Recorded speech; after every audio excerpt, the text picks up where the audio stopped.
তিতাবৰৰ এখনি অগ্ৰণী শিক্ষানুষ্ঠান কনচেপ্ট শৈক্ষিক প্ৰতিষ্ঠানৰ ষষ্ঠদৰ্শক প্ৰতিষ্ঠা দিৱসৰ উপলক্ষে আয়োজন কৰা হয় এখনি সংবাদমেল। সৰ্বভাৰতীয় পৰ্যায়ত যিবিলাক এন্ট্ৰেন্স হৈ গৈছে সেই এন্ট্ৰেন্সবিলাকত আমাৰ ধাৰা অক্ষুণ্ণ ৰাখিছে।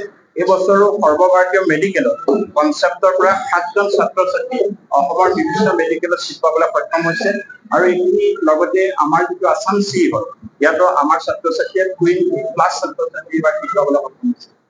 আৰু ভাল লগা কথা তিতাবৰৰ একেবাৰে ওচৰৰে আমাৰ ভাৰ্গৱে এবাৰ চিট পাবলৈ সক্ষম হৈছে। এইবিলাক বৰ ভাল লগা কথা।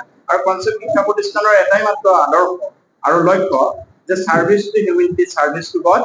এই প্ৰিন্সিপলটোৰ ওপৰত নিৰ্ভৰ কৰি আমি আগবাঢ়িছো আৰু সমগ্ৰ অসমৰ লগতে উত্তৰ পূৰ্বাঞ্চলৰ পৰা যিসকল ছাত্ৰ ছাত্ৰী আহি ইয়াত পঢ়িছে প্ৰত্যেকগৰাকী অভিভাৱক অভিভাৱিকাৰ যিটো আস্থা আৰু নিষ্ঠা আমাৰ ওপৰত আছে বিশ্বাস, এইটো যাতে আমি সমগ্ৰ নিষ্ঠাবানেৰে সমগ্ৰ অসমৰ লগতে ভাৰতবৰ্ষৰ ছাত্ৰ ছাত্ৰীসকলক জিলিকাই তুলিব পাৰো তাৰ প্ৰয়াস শিক্ষক শিক্ষয়িত্ৰীসকলৰ কষ্টত এই মুহূৰ্তত আমি আপোনালোকৰ স্বীকাৰ কৰিছো। উল্লেখযোগ্য যে তিতাবৰৰ কনচেপ্ট শৈক্ষিক প্ৰতিষ্ঠানৰ 15 নৱেম্বৰত ষষ্ঠদশ প্ৰতিষ্ঠা দিৱসৰ উপলক্ষে সঞ্চালক জিতু কুমাৰ বৰা আৰু সঞ্চালক প্ৰণৱ কুমাৰ ভূঞাৰ সংবাদমেল সম্বোধন।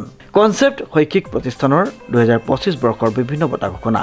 আন্তৰ্জাতিক খ্যাতিসম্পন্ন বিজ্ঞান গৱেষক তথা শিক্ষাবিদ ডক্টৰ ললিত শ্যামলৈ আগবঢ়োৱা হ'ব 2025 বৰ্ষৰ কনচেপ্ট জনহিতৈষী বঁটা। আমি ক্লাছ 11 আৰু 12ৰ পৰীক্ষা চলি থকা বাবে আমি এই প্ৰগ্ৰেম আনুষ্ঠানিকভাৱে আমি উদযাপন কৰিবলৈ স্থিৰ কৰা হৈছে। এই বছৰ আমি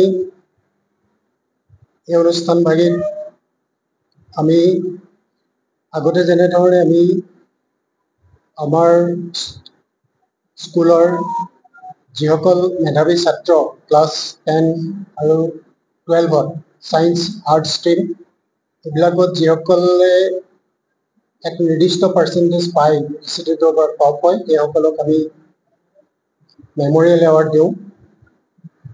ছায়েন্স ষ্ট্ৰীমৰ কাৰণে বেলেগ, আৰ্ট ষ্ট্ৰীমৰ কাৰণে বেলেগ, ক্লাছ 10ৰ কাৰণে বেলেগ, পাৰ্টিকুলাৰ ছাবজেক্টৰ কাৰণে বেলেগ ধৰণে আমি মেমৰিয়েল এৱাৰ্ডবিলাক দিয়া হয়। আৰু আমি গ্ৰেটাৰ তিতাবৰ এৰিয়াৰ সমাজ জীৱনলৈ বিশেষ অৰিহণা যোগোৱা আমি একোজন ব্যক্তিক কনচেপ্টৰ ফালৰ পৰা আমি জনহিতৈষী বঁটা প্ৰদান কৰা হয়। এইবাৰ আমি 15 নৱেম্বৰ তাৰিখে এই প্ৰগ্ৰেমখিনি আমি কৰিব পৰা নাই, যিহেতু আমি আনুষ্ঠানিকতাহে আমি অৱলম্বন কৰিব বিচাৰিছোঁ।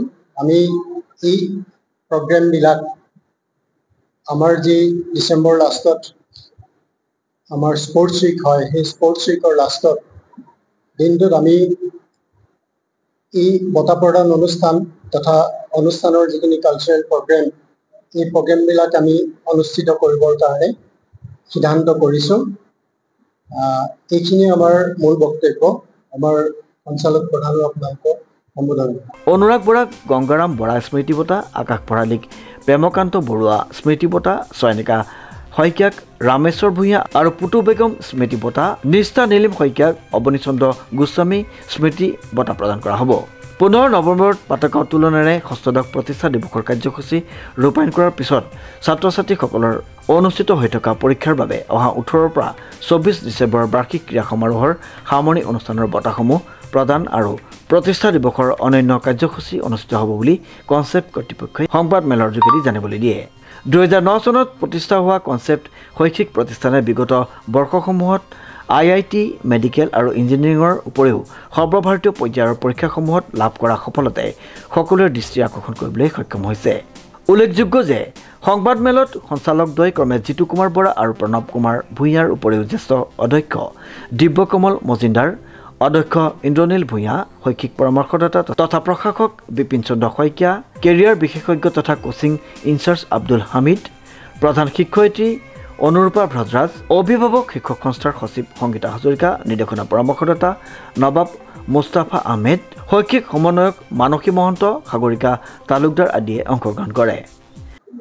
আমি সকলোৱে গম পাইছোঁ যে কনচেপ্ট শিক্ষা প্ৰতিষ্ঠানৰ ষষ্ঠদশ প্ৰতিষ্ঠা দিৱস আমি অহা পৰহিলৈ আমি আয়োজন কৰি আনুষ্ঠানিকতা ৰক্ষা কৰি তাৰ লগত সংগতি ৰাখি সঞ্চালক জিতু কুমাৰ বৰা ছাৰে যিখিনি কথা কৈছে, বঁটা দিবলৈকে যিখিনি কথা কৈছে, আমি যিসকলক এইবাৰ বঁটা দিবলৈ আগবাঢ়িছোঁ সেইসকলৰ ভিতৰত আছে আন্তৰ্জাতিক খ্যাতি সম্পন্ন গৱেষক গড়গাঁও মহাবিদ্যালয়ৰ প্ৰাক্তন অধ্যক্ষ প্ৰফেচৰ ডক্টৰ ললিত শ্যাম ডাঙৰীয়ালৈ এইবাৰ কনচেপ্ট শৈক্ষিক প্ৰতিষ্ঠানৰ 2025 বৰ্ষৰ জনহিতৈষী এৱাৰ্ড আমি আগবঢ়াবলৈ আগবাঢ়িছোঁ।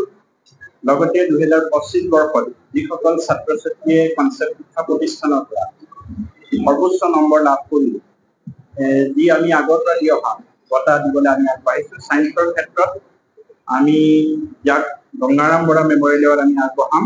এই অনুৰাগ বৰাক আমি এই বঁটা প্ৰদান কৰিম। প্ৰেমকান্ত বৰা মেমৰিয়েল এৱাৰ্ড আমি আগবঢ়াবলৈ আগবাঢ়িছোঁ যি আৰ্টছত সৰ্বোচ্চ নম্বৰ লাভ কৰিবলৈ সক্ষম হৈছিল 2025 বৰ্ষত। আকাশ বৰালৈ আমি আগবঢ়াম। আৰু যিগৰাকী ছাত্ৰই SSLC পৰীক্ষাত সুখ্যাতিৰে সৰ্বোচ্চ নম্বৰ লাভ কৰিবলৈ সক্ষম হৈছিলে ৰামেশ্বৰ ভূঞা আৰু পুতু বেগম মেমৰিয়েল এৱাৰ্ডটো আমি আগবঢ়াম চয়নিকা শইকীয়ালে। আৰু যি কেমেষ্ট্ৰিত সৰ্বোচ্চ নম্বৰ লাভ কৰে কনচেপ্ট শিক্ষা প্ৰতিষ্ঠানৰ জন্মলগ্নৰে পৰা আমাৰ লগত থকা স্বৰ্গীয় অৱনীচন্দ্ৰ গোস্বামী মেমৰিয়েল এৱাৰ্ডটো আমি আগবঢ়াম নিষ্ঠা নীলম শইকীয়ালে। ইয়াৰ লগতে আপোনালোকক জনাবলৈ পাই যে আমি সুখী হ'ম যে কনচেপ্ট শিক্ষা প্ৰতিষ্ঠানে প্ৰত্যেক বছৰে এখন ৱাল মেগাজিন আৰু বাৰ্ষিক যিখন মেগাজিন আমি আয়োজন কৰোঁ উলিয়াওঁ। এই মেগাজিনখন এইবাৰ ৰুণু বৰবৰা মেমৰ নেতৃত্বত আমি উলিয়াবলৈ আগবাঢ়িছোঁ। কাইলৈ শিশু দিৱসৰ দিনাখন আমাৰ চিম্ফনি ৱাল মেগাজিন আমি উন্মোচন কৰিম। আৰু তাৰ পিছতে আমাৰ যিটো এইবাৰ আনুষ্ঠানিকতা আমি ৰক্ষা কৰিবলগীয়া হৈছে দ্বাদশ আৰু 11ৰ যিসকল ছাত্ৰ ছাত্ৰীৰ পৰীক্ষা চলি আছে তাৰ মাজত আমি বৰ বিশেষ ধৰণে এই অনুষ্ঠানভাগি পাতিব পৰা নাই। গতিকে আমাৰ 18 ডিচেম্বৰৰ পৰা 24 ডিচেম্বৰ যিটো আমাৰ স্পৰ্টছ ইয়াত আমি আয়োজন কৰিম কনচেপ্টৰ নিজা খেলপথাৰত। তাৰ শেষৰ দিনটো আমি কালচাৰেল মিট হিচাপে ৰাখি ছাত্ৰ ছাত্ৰীসকলৰ যাতে প্ৰতিভাখিনি আমি দেখুৱাব পাৰোঁ তাৰ কাৰণে তেওঁলোকক যাতে আমি ডিপ্ৰাইভ নকৰোঁ সেই দিনটো আমি অকল কালচাৰেল প্ৰগ্ৰেমৰ কাৰণে আমি ৰাখিম। এয়া আপোনালোকক আমি জনাইছোঁ। আৰু লগতে আজি আপোনালোকে আহি আমাক সেইখিনি সহায় আগবঢ়োৱাৰ কাৰণে তিতাবৰৰ পৰা প্ৰসেনজিৎ ৰাজখোৱাৰ এক বিশেষ প্ৰতিবেদন নিউজ নাও।